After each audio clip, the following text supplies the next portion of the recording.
Now I put the amendment as moved by Ali Muhammad Khan to the House. Ali साहब बात कीजिए। बहुत शुक्रिया जनाब स्पीकर साहब। इस पे चूँकि मैं पार्लियामेंट्री अफेयर्स कमेटी का मेंबर हूँ और साबिका इस वजारत का जिसको मोहतरम लॉ मिनिस्टर साहब चला रहे हैं, इसका एक अदना सा वजीर भी रहा हूँ। वहाँ इनके साथ कोई 1.5-2 घंटे बहस मुबाहिसा मैंने किया। अपने नुकात जो वहाँ रखे आपके सामने रखता हूँ और इस हाउस के सामने भी, और उसके बाद आप फैसला कीजिए कि क्या पाकिस्तान की पार्लियामान का ये काम है कि वो अपने सियासी मकासद के लिए एक सियासी जमात पार्लियामेंट को सुप्रीम कोर्ट पे हमला करने के लिए यूज करेगी। पहले मैं अपने कानूनी नुकात सामने रखता हूँ, फिर उस पर पॉलिटिकल 1 मिनट के अंदर बात करूंगा। पहली बात जनाब स्पीकर साहब ये है कि आप कानून साजी प्रोस्पेक्टिव करते हैं। आज अगर हम कोई अमल करें और कानून में वो जुर्म नहीं है, उसको आप आने वाले कल में कानून साजी करके हमें गुजरे कल के किसी अमल के लिए जेल में नहीं डाल सकते। आज अगर मुझे कोई राइट मिल रहा है, मुझे कोई जायदाद में हिस्सा मिल रहा है, कानून के मुताबिक आज मेरा राइट है, तो कल कानून साजी करके आप मुझे उससे महरूम नहीं कर सकते।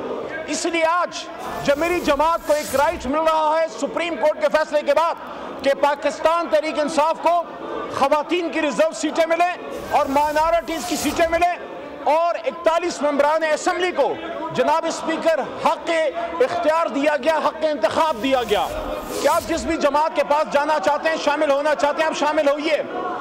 ये राइट हमें सुप्रीम कोर्ट के फैसले के बाद मिल गया। आप कैसे सुप्रीम कोर्ट के फैसले के बाद आप कानून साजी करके हमें सुप्रीम कोर्ट के उस हक से जो हमें फैसले के बाद मिला, मेजॉरिटी डिसीजन के बाद, आप हमें महरूम कर सकते हैं। दूसरा उसमें जनाब स्पीकर साहब नुक्ता यह है कि इलेक्शन कमीशन की तरफ से यह बात रखी गई कि 39 मेंबरान असेंबली को हमारे इस ऐवान के पाकिस्तान तहरीक इंसाफ के मेंबर गर्दाना गया।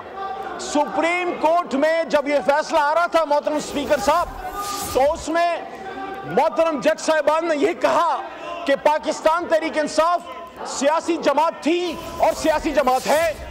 तो जब हम सियासी जमात थे तो मैंने इलेक्शन कमीशन ऑफ पाकिस्तान से पार्लियामेंट्री अफेयर्स की कमेटी में पूछा कि क्या जब इलेक्शन वाले दिन हमें हक हासिल था, सुप्रीम कोर्ट कह रही है कि तहरीक इंसाफ एक सियासी जमात थी और चीफ जस्टिस साहब ने यह बात की कि इलेक्शन कमीशन को हमारा मौक़िफ़ सुनने में और इलेक्शन कमीशन को सुप्रीम कोर्ट का फैसला समझने में गलती हुई, तहरीक इंसाफ एक जमात थी। तो स्पीकर साहब, इलेक्शन वाले दिन जब हमारे लोग तहरीक इंसाफ को वोट डालने गए, वहां बैलेट पेपर पे बल्ले का निशान नहीं था। तो मैंने इलेक्शन से पूछा, इलेक्शन कमीशन से, कि क्या ये डिसऑनेस्टी नहीं है। और दूसरी बात यह है कि जब आप कहते हैं कि बैरिस्टर गौहर साहब या उमर अयूब साहब ये पाकिस्तान तहरीक इंसाफ के आइन के मुताबिक इलेक्शन ना होने की वजह से अहल नहीं है कि इन 41 मेंबरान को पार्टी में एक्सेप्ट करें, तो उन 39 को आपने कैसे एक्सेप्ट किया? क्या उन 39 के लिए तहरीक इंसाफ हलाल है और इन 41 के लिए हराम है? फिर इलेक्शन कमीशन से पूछा कि क्या आप इस फैसले के जो रेट्रोस्पेक्टिव इफेक्ट्स हैं, क्या आप उसको एक्सेप्ट करते हैं? मजे की बात सुनिए, इलेक्शन कमीशन ने हुकूमत के रेट्रोस्पेक्टिव इफेक्ट के हक में बात नहीं की। इसलिए जनाब स्पीकर साहब, हम एहतजाज कर रहे हैं, हमारे मेंबरान एहतजाज कर रहे हैं, हम इस बिल को रिजेक्ट करते हैं। ये सुप्रीम कोर्ट के ऊपर पार्लियामेंट की तरफ से हुकूमत हमला करवा रही है। आप कानून साजी बेशक कीजिए, लेकिन कानून साजी पाकिस्तान के मफाद में होनी चाहिए।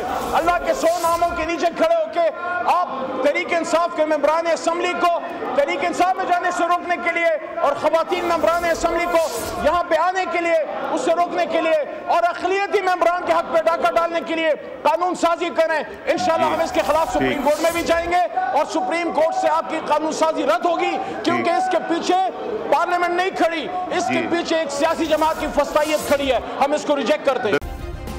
सब्सक्राइब करें और बेल दबाएं ताकि कोई खबर रह न जाए।